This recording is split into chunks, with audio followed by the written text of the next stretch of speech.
James et les grosses pêches par Roald Dahl, chapitre 3. C'est alors que lui arriva quelque chose plutôt insolite, qui allait en entraîner d'autres bien plus insolites encore. Car soudain, James entendit derrière lui un bruissement de feuilles.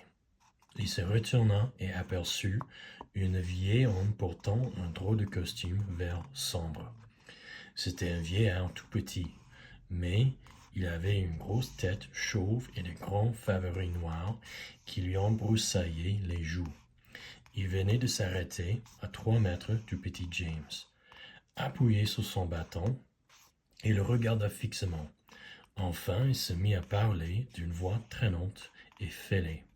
« Viens plus près, mon garçon, dit-il, tout en lui faisant signe d'un doigt. « Viens près de moi, et je te ferai voir quelque chose de merveilleux. » James était beaucoup trop effrayé pour faire un geste. Le vieillard fit un pas vers lui, glissa une main dans la poche de sa veste et en sortit un petit sac de papier blanc. « Tiens, dit-il à voix basse, en remuant doucement le petit sac. « Sais-tu ce que c'est ?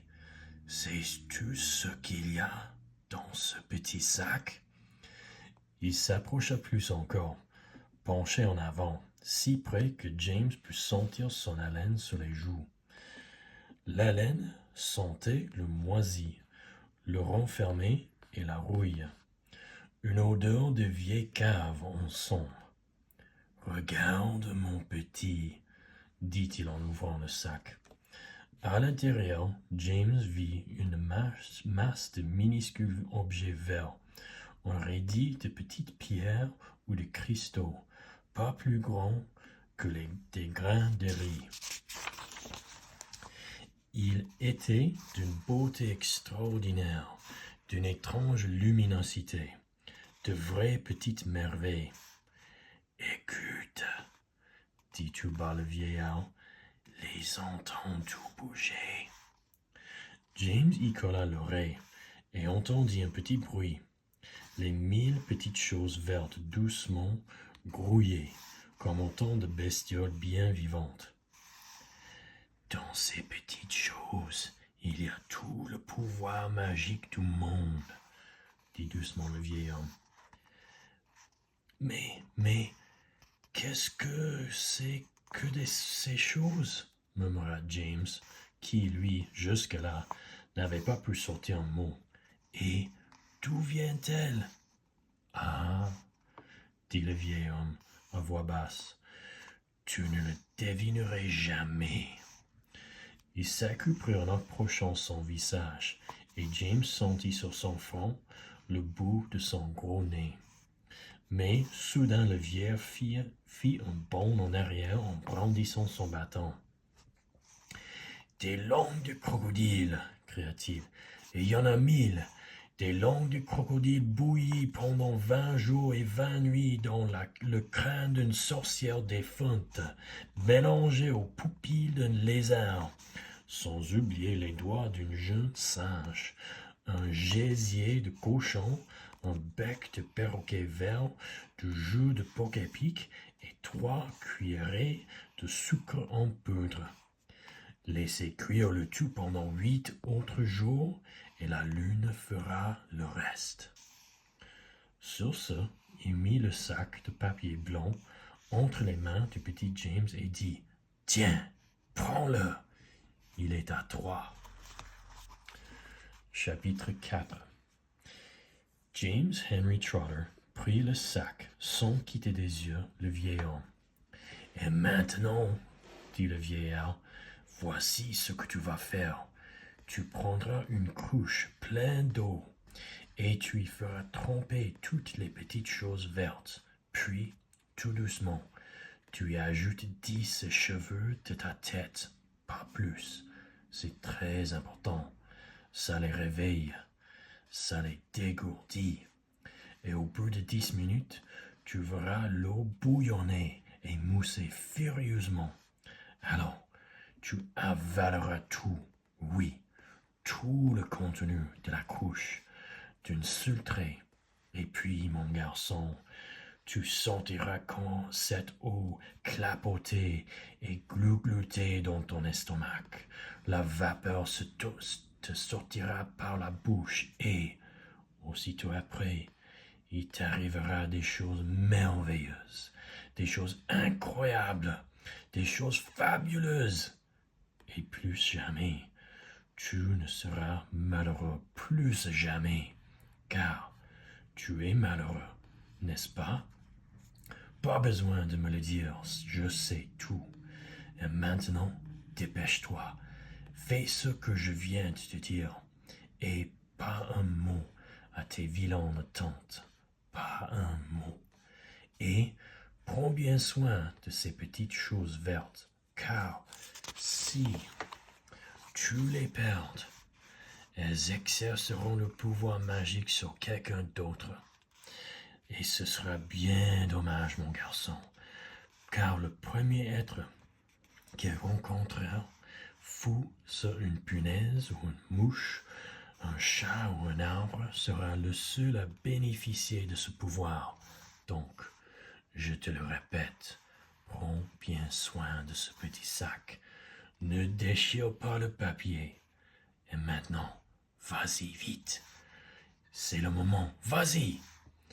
Puis, sans attendre la réponse, le vieil homme lui tourna le dos et disparut dans la broussaille. Chapitre 5. James ne perdit pas de temps et se mit à courir vers la maison. Tout ce que le vieillard lui avait recommandé de faire, il l'entreprendrait dans la cuisine, à condition de pouvoir s'y réfugier sans être vu des deux tantes. Tout ému, il courut, en sautant par-dessus des touffes d'herbe, en frôlant les orties sans craindre les brûleurs. De loin, il vit les tantes assises sur leurs chaises longues de dos, soucieux de les éviter. Il s'apprêta à contourner la maison, mais soudain, au moment même où il passait sous le vieux pêcher qui se dressait au milieu du jardin, il glissa et tomba sur le gazon. En touchant le sol, le sac de papier s'ouvrit tout d'un coup, et les 1000 petites particules vertes se dispersèrent dans tous les sens.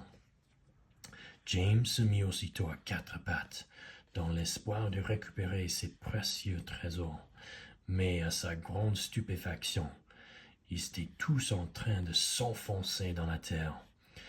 Il pouvait même les voir s'agiter, se tortiller pour mieux se frayer un chemin tout au fond de cette terre rocailleuse, et avant même qu'il entendît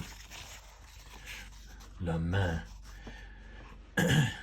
pour en sauver quelques-uns trop tard, ils lui filèrent entre les doigts pour disparaître sous les souches. Il tenta d'en attraper d'autres, mais c'était toujours la même chose.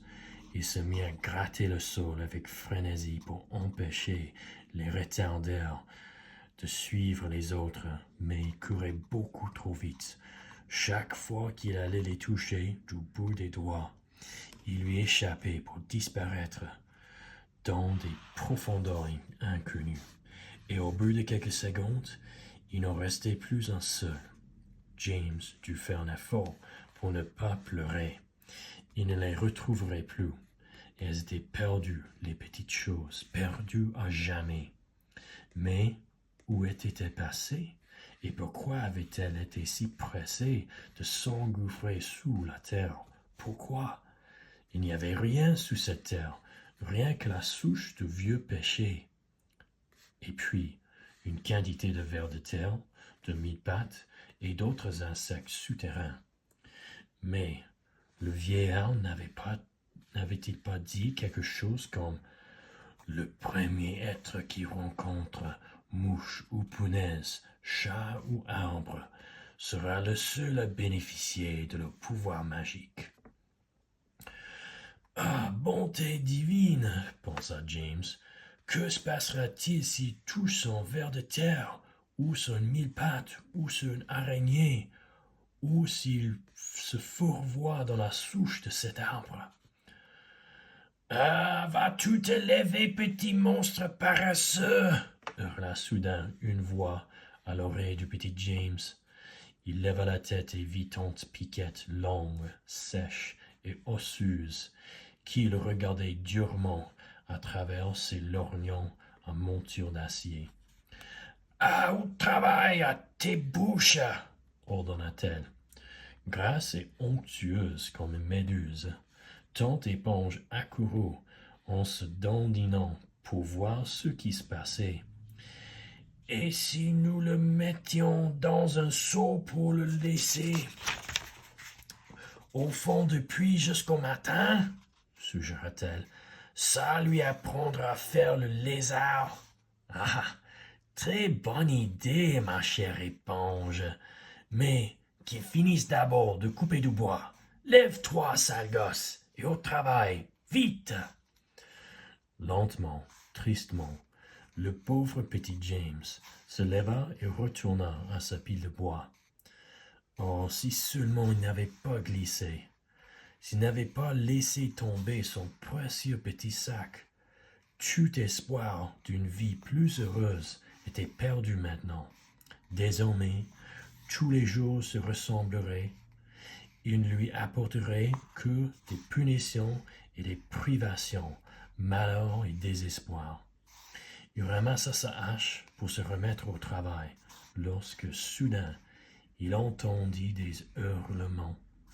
Il reposa l'outil et tourna la tête.